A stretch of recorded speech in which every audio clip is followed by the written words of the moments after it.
Hi, my name is Dr. Morgan Levy, and I am the host of the Mindful Professional Bundle. And it is a carefully curated collection of resources to help you live a more meaningful and intentional life at work and at home. I know that right now the world is very chaotic and things feel very uncertain and hard for us. And that's why mindfulness is so important.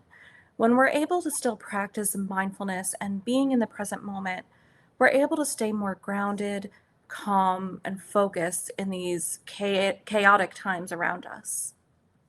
That's why I'm so excited for this bundle and this panel conversation. You're going to hear from several contributors from the Mindful Professional Bundle about their thoughts and their perspectives about staying mindful and the importance of mindfulness in uncertain and chaotic times. Hi, I'm Kristen Jacobsen, a therapist specializing in working with anxious perfectionists. And in the bundle, I have a workbook that's a compilation of 8 exercises for people struggling with high functioning anxiety and perfectionism. I'm Rizzi. I'm a licensed psychologist and mindfulness coach. My offer in the bundle is the Mindful Body course, which has 5 specific strategies to experience more peace, more joy, more grounding in your day-to-day life. And my business is togethermindful.com.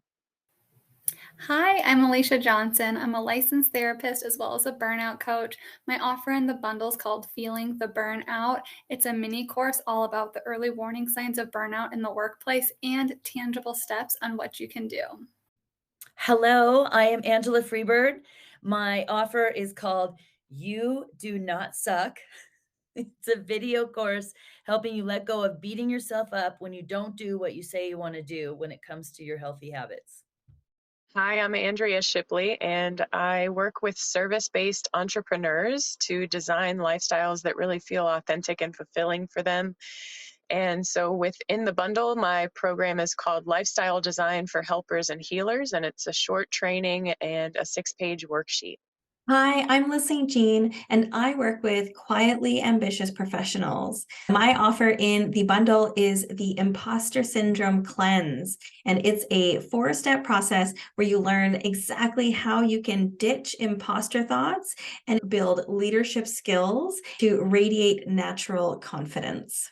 What we're going to do next is ask all the panelists, including myself, a series of questions. We've got 3 questions for all the panelists to answer, and you're going to get a variety of responses that are going to give you some really good nuggets of insight, advice, suggestions, as well as really tactical, practical tools for what you can do to increase mindfulness, even in the middle of uncertain, scary, or stressful times. So, for our first question, we're asking all panelists, how or why does mindfulness help you when you feel uncertain about the world? I find that when I am feeling the most uncertain about the world or about my life, it's when my mind is really kind of fixated either on pain from the past or potential pain in the future. And I get caught up in spirals of worry and fear. So mindfulness really helps me in those moments to just tune in to my body and to presence and to the silence in between the chaos or as the backdrop of some of the chaos. Tuning into my breath, obviously, helps with all of that, getting connected to my body and to the space in between all of the worry. I remember one of my sort of most tactile, tangible aha moments around mindfulness was years and years ago when I was feeling just really kind of hopeless and heartbroken, and I was really overthinking things and feeling really lost inside of myself. And I think honestly, I exhausted myself. But I remember there being this moment where suddenly all of it washed away, all of it was gone, all of the chaos got quiet, and I was acutely aware for some reason of this little green LED light on the smoke detector on the ceiling. And it was like all of the worries just kind of fell away, and all that mattered was the presence of that blinking light. And I know it sounds like a strange story, but in my experience, it was just night and day between, the moment when I was in the stress and the anxiety and the moment when I felt truly present in that moment. And so all of my hopes for mindfulness practices, and when I guide mindfulness practices for others, is that they'll have some sort of moment like that that really feels like a big shift and really demonstrates the significance of the present moment, because it can feel so subtle. And I think about when I was in graduate school, there was a lot of mindfulness training, and for so long I was kind of confused. Why are they telling me to feel the chair underneath of me? Like, why is this significant? And it's really just the difference between having that physiological experience of it versus being told that it's a good idea. So don't underestimate the power of practice when it comes to mindfulness. Mindfulness for me is really helpful because I am one of those folks who my brain is always going. And sometimes in these uncertain times, or when I've got a really full plate or I'm really overwhelmed, I can almost feel like I'm out of control. And I'm just like this passenger watching things go by. And so mindfulness and just grounding can really help put me in the driver's seat. I feel more empowered. I feel more in control. I can slow things down. I see things a lot clearer. And I get to be more intentional. And being intentional then allows me to live in line with the values and the boundaries that I set for myself, and making sure that I'm taking care of myself in a really healthy, balanced way. How and why mindfulness is helpful? Because mindfulness brings me here. And I know when I'm feeling anxious that I'm in the future, hello, oh, I need to figure everything out. Or if I'm depressed, I know I'm in the past. And yes, I visit there also. So mindfulness brings me here. And in the here and now, I have everything that I need. So one quick, super easy technique that I use is called orientation. I learned this from my practice of, I'm a somatic experiencing trauma therapy practitioner, and I've done 7 years of weekly somatic experiencing trauma therapy sessions. And one of the things we do to soothe the subconscious and to bring us in the here and now is and it's so easy. You just let your eyes go where they want to go. And so particularly when when I can get a little more agitated because I haven't gotten out in front of it, then it's like, okay, I'm letting my eyes go. And then I'll name, okay, I see my Virgo sign. I see my fairy lights. I see my candles. And I just name the things that I'm seeing as I allow my neck to swivel. So if you're anything like me, you're like, wait, what? So it takes a little bit of buy-in. It's called orientation. I have more resources on that if that calls to you. Anyway, that's one thing that I use because you can do it anywhere, and it's easy. I think mindfulness can be so helpful in all facets of life, and especially with so much uncertainty in the world, whether we're talking about that on sort of a global level where we might be worried about the pandemic or school shootings or layoffs or what's going on overseas, things like that, but also on a day-to-day level. So just the daily stressors of work or parenting or, whatever else, taking care of aging parents, whatever you have, personally going on in your life at the moment. There's just, there is a lot of uncertainty that is a part of life. And I think a lot of times when we feel anxious about that uncertainty, we do things that it's an attempt to control, right? And so a lot of times worrying about things is our brain's way of sort of expelling that energy and making us feel like we're doing something about it. When in reality, what we need to be doing is practicing mindfulness and kind of grounding ourselves and being in the present moment. So that can be helpful, again, not just if we're worried about things that are going on on a larger scale, but just on the day-to-day things. So, whether it's focusing on something that you're working on at the moment, or a conversation you're involved in, or an experience that you're having, just really kind of paying attention to what it is that's going on in the moment, and kind of what you're experiencing in a really non-judgmental way, a compassionate way, and in a way that's more observing, right? We're not judging our thoughts and feelings. We're just kind of being observers. And if we practice mindfulness with consistency, then it can really rewire the pathways in our brains, and have this more long-term impact that helps us cope with stress, and really builds resiliency, and allows us to practice gratitude, and really reflect on some of the more positive things in life, because there's so much negative, right? We don't need to work to kind of find that in life, but we can be mindful and more intentional about focusing on what we're experiencing right now. So I think this bundle includes so many wonderful resources that pertain to mindfulness. So if you're not familiar with the concept, or you don't really know how to practice it, I think the bundle will be a really great resource for you.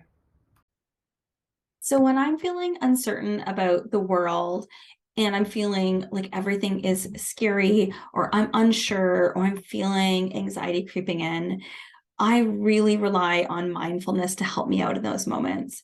And the reason that it works is because for me, it feels like I'm being stretched and scattered in so many directions when I'm feeling anxious. It's hard to focus, it's very distracting. And with mindfulness, it gathers me back together, really pulls me back together into myself, allows me to focus on the here and now. And I'm able to come back into my body and really find that mind-body connection again. And that helps center me. And then even if things haven't changed outside of me, I'm feeling more powerful, that grounded feeling inside of myself, that quiet confidence that I can go forward into that same situation more powerful, more grounded, more solid. And what this does is it means that even when the world is uncertain, even when things are scary, I can feel certainty in myself. I can feel certainty in how I show up. And I know that I will show up in the best way possible with the information that I have, with the resources I have, with the capacity that I have. And I'm really able to find moments of self-compassion. And that helps see me through those times where the world is uncertain, where things are scary, where I'm not sure what's going to happen. I can at least feel certain in myself. Mindfulness really gives me the ability to check in with myself, to really get in touch with what I'm truly thinking and feeling, especially when times are really rough. I don't use mindfulness to try to change what I'm feeling or to only be happy. I use it to be present, to really understand what I'm feeling, what situation I'm in, what I want to do with my life moving forward, even though things might feel chaotic around me. Mindfulness is just such a great place for me. Like, it's such a great practice for me to live more authentically, like, so that I know what I'm doing is in alignment with what I truly feel is right for me, rather than just, living on autopilot and doing what maybe other people might think is the thing that I should be doing. So mindfulness really helps me stay grounded, even when things are feeling pretty uncertain. I honestly believe that mindfulness is a superpower that we all have, and that we all have the ability to strengthen. It can help enhance our quality of life when things are going well, when we're happy, when we're excited. And it can also help ease our pain, our suffering when things are challenging, when we're experiencing stressors. And the way that it does that is that when we practice being mindful, we are fully present. We are in this moment. And essentially, in this moment, there are no problems. Now, that doesn't mean that there aren't challenges or stressors all around us. But when we take a moment to be mindful, we ground ourselves in the present. We are able to be here with our breath, with our body, with the facts of how things actually are. And what that does is it gives us a moment of clarity. It gives us a pause between whatever is going on and how we want to respond to it. So, if we're practicing mindfulness, we are less reactive, meaning we won't make choices that we might regret or that we'll feel ashamed of or embarrassed by. In that moment, we can pause to reflect on, okay, what are my values? What kind of person do I want to be? And how do I want to act in this situation? And it all starts with taking a mindful moment right here, right now. Our next question is, what is the best way that you have found to stay mindful when times are uncertain? Sometimes people think that the only way to stay mindful is to practice meditation, but that's really not true. One of my favorite ways to practice mindfulness is to just stop, take a deep breath, and for even 30 seconds, focus on my senses. What do I see? What do I hear? What do I taste? What do I smell? What do I physically feel? And just that act of grounding myself in my senses in the moment allows me to stay present and focused on what's happening around me rather than getting lost and thinking about what's next or maybe mistakes I might have made in the past. My best recommendation for staying mindful when times are uncertain is to be present with how things actually are right now. So that starts with checking in with yourself, noticing, what am I thinking? What am I feeling? How does my body feel? What sensations am I experiencing? And then checking in with what the facts of the uncertain situation actually are. A lot of times when we get caught up in overthinking, overanalyzing, trying to figure something out or solve a problem, we sort of make up a bunch of stuff that isn't actually based in the facts. We make a lot of assumptions. We judge things. We go by how it feels in this moment. So if I'm feeling anxious in this moment, I'm going to think the facts of the situation are much more dire. I'm going to catastrophize and think about the worst case scenario. And if you stay present, if you stay mindful, if you check in with yourself, you might even give yourself a moment before you respond, before you do anything that you might regret. If you check in with how you're thinking, you're feeling, and your body is, and you know, oh, I'm feeling anxious, I'm feeling overwhelmed. Maybe right now isn't the best time for me to make any big decisions.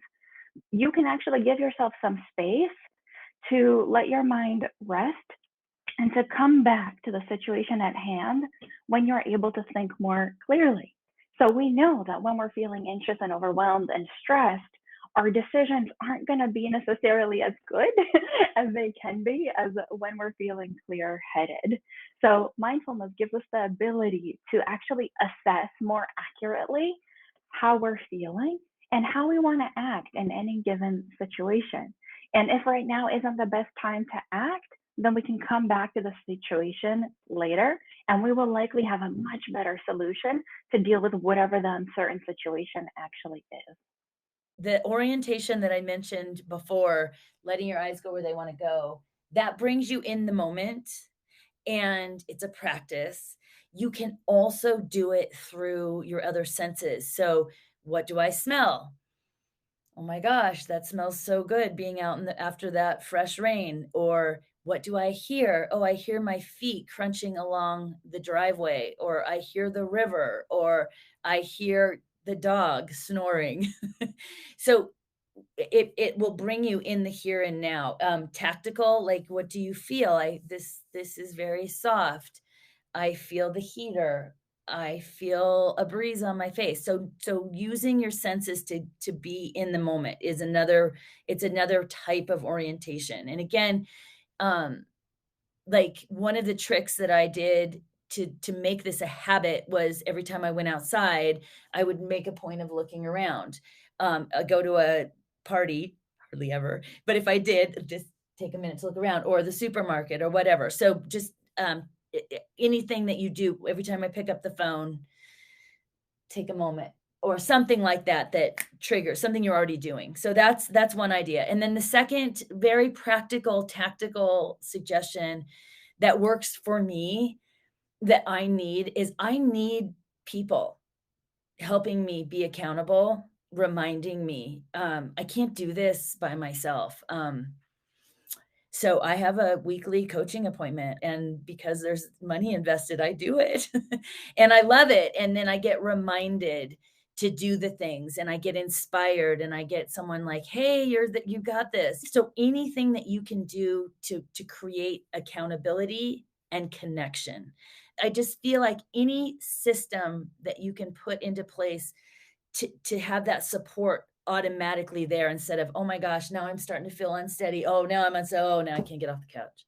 Getting out in front of it, getting out in front of it. So those are things that work really well for me.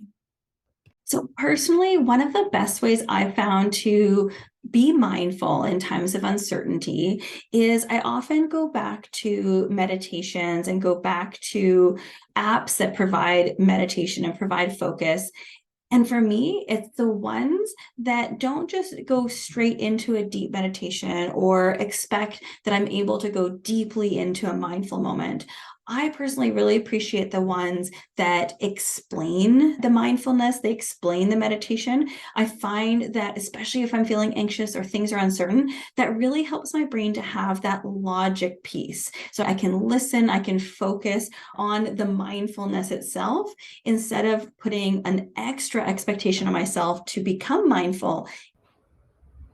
One thing I do personally to stay mindful when times are uncertain is to regulate my nervous system through breathing techniques. So I really like sometimes it's referred to as square breathing or box breathing, but basically breathing in for a count of 4, holding it for 4, breathing out for 4, holding it for 4, and then repeating this. And what that does is it calms sort of the emotional part of your brain so that you can then access the more logical part of your brain. And in doing so, I just really reflect on the fact that, I've been through some really trying times in life, and it's all led me to a positive outcome, even if I couldn't see it at the moment. So I really try to kind of tune into what is going on in the moment and not get too caught up in sort of forecasting what might happen in the future, and just have it kind of grounding myself in that sense of trust that, like,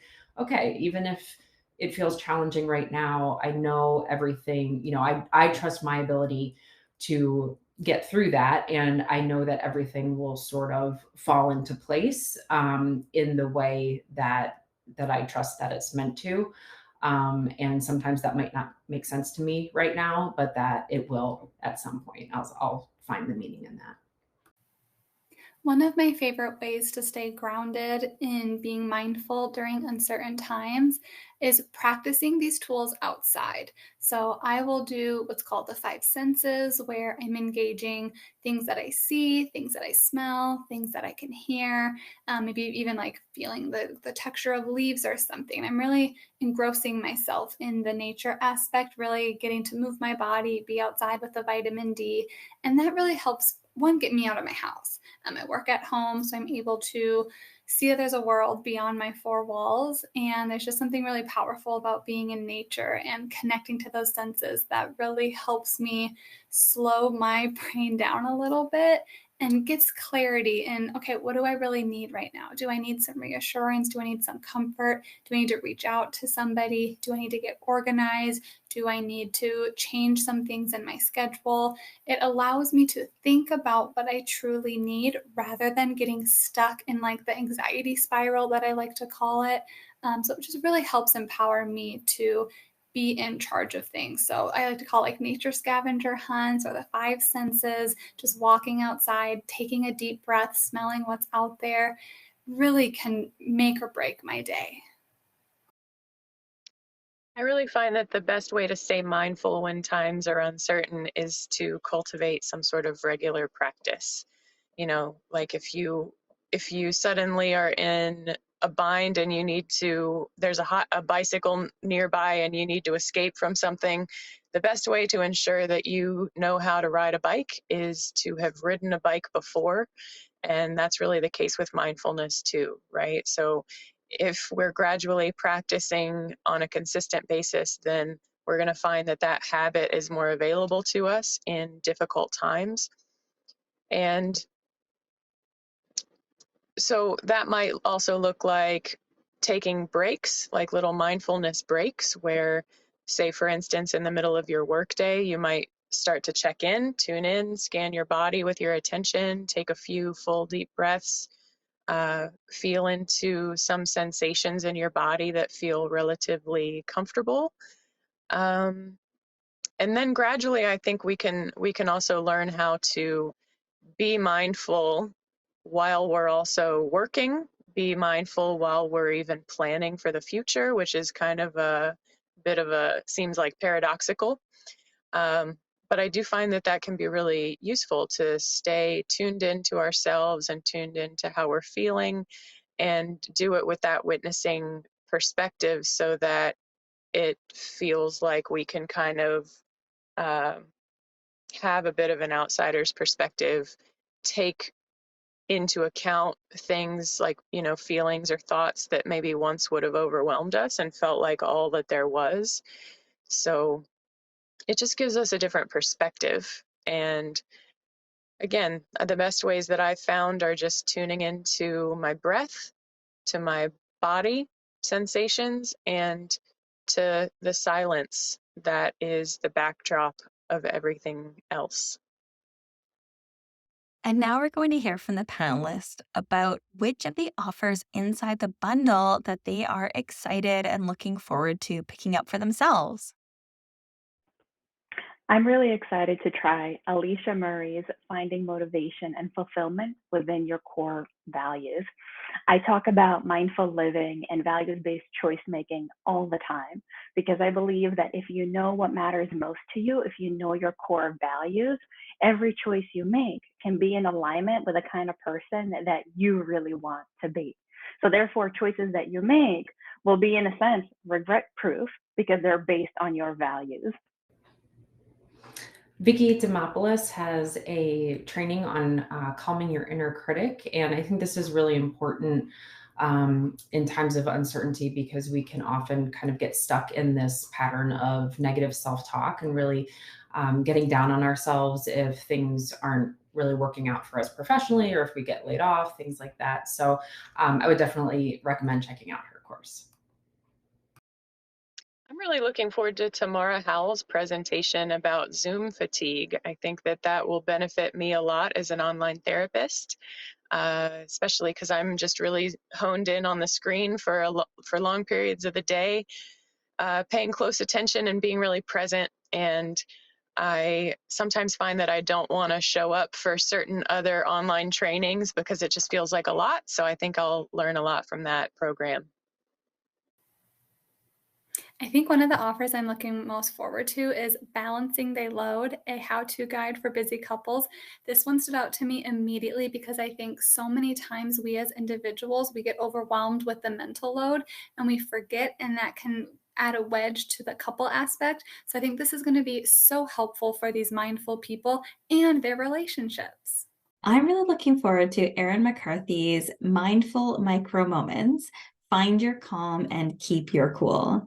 Because I don't know about you, but I notice that sometimes it's hard to go deep into a mindful moment when I'm feeling stressed or anxious or just losing my cool. So I'm really excited to pick up this one and see what kind of tips and offers, suggestions that she has on keeping my calm. For our last question, we are going to hear from the panelists about any final thoughts they have that they want to add to this conversation to close it out. My final thought for folks is that you deserve to take this time for yourself. I know busy, hardworking professionals, we can feel guilty to take this time to do self-care, to put our needs first. We feel like we're not going to be able to achieve our goals, or that we're letting people down if we take this time for ourselves, but it's actually the opposite. You deserve this time. You deserve to fill up your cup. And by doing so, you're going to have the energy, the motivation, the creativity the energy, all of these things to pour into the other areas in your life, whether it's your family, your friends, your job. So you matter, you are worthy of this time. And I hope you really get to be intentional about some of these offers and implement them in a way that makes sense for you. Okay, here's my final thought. I am really doing everything I can to embrace paradox. So one of the things that I work with in my own system and that I work with my clients and my friends and is this idea of this and that. So I've done everything I can to let go of the word but, and it is this is hard and this is working really well. This is really challenging for me, and I have these gifts and these assets and these blessings in my life. And I feel like that creates space to honor what's hard and to acknowledge what's going well and what is working and what I do have access to. So letting go of but, embracing and.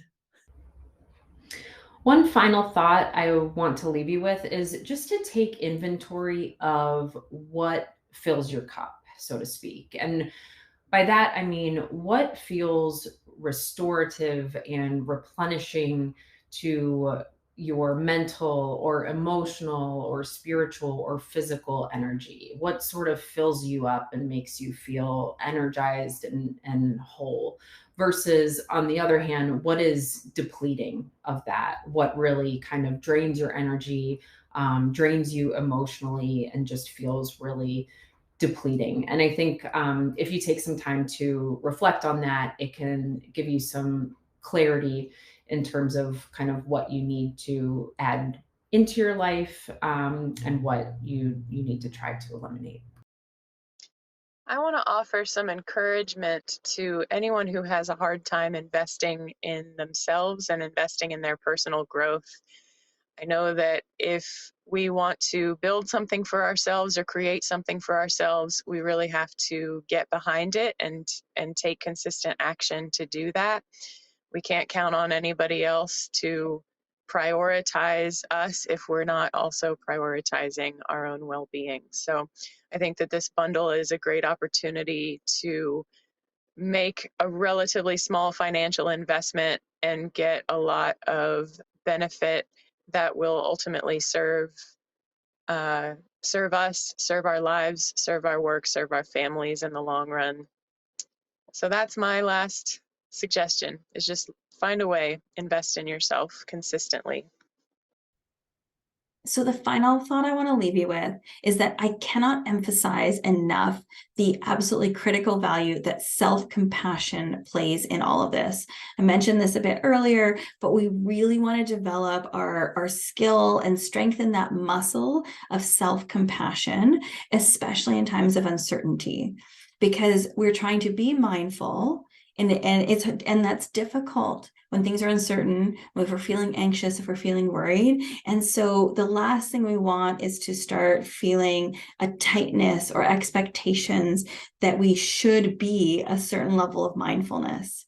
So even in our own mindfulness journey, we want to have that self-compassion, and then we want to have it more broadly in our life as well, right? With whatever's happening in your life, when things are scary, if things are uncertain, if we don't know what's happening, really exercise that self-compassion and give ourselves grace for what we're experiencing. The final thought I want to leave you with is that anybody can be more mindful. Whether you're a professional, whether you have your own business, whether you're a stay-at-home caretaker, all mindfulness means is being present right here, right now. Noticing your senses, noticing what you can see, what you can hear, how you're feeling on the inside, and really seeing more clearly the world around you, seeing yourself as you actually are, seeing others as they actually are. And it's such a beautiful thing because we spend so much time in our heads thinking, what's going to happen then? What already happened? How did I feel about that? What thoughts did I have about that? And we don't spend enough time right here. And right here is where life happens. So if you want to be more mindful, check in with yourself. What is right? Thank you for watching, and thank you to our amazing panelists and contributors for such thoughtful and meaningful answers and perspectives. If you are looking to learn how to be more mindful and intentional in your life, in your relationships, in your work, in your self-care, and your creativity and your productivity, be sure to grab the Mindful Professional Bundle, which is on sale only from April 12th to April 18th for $97. All right, take care.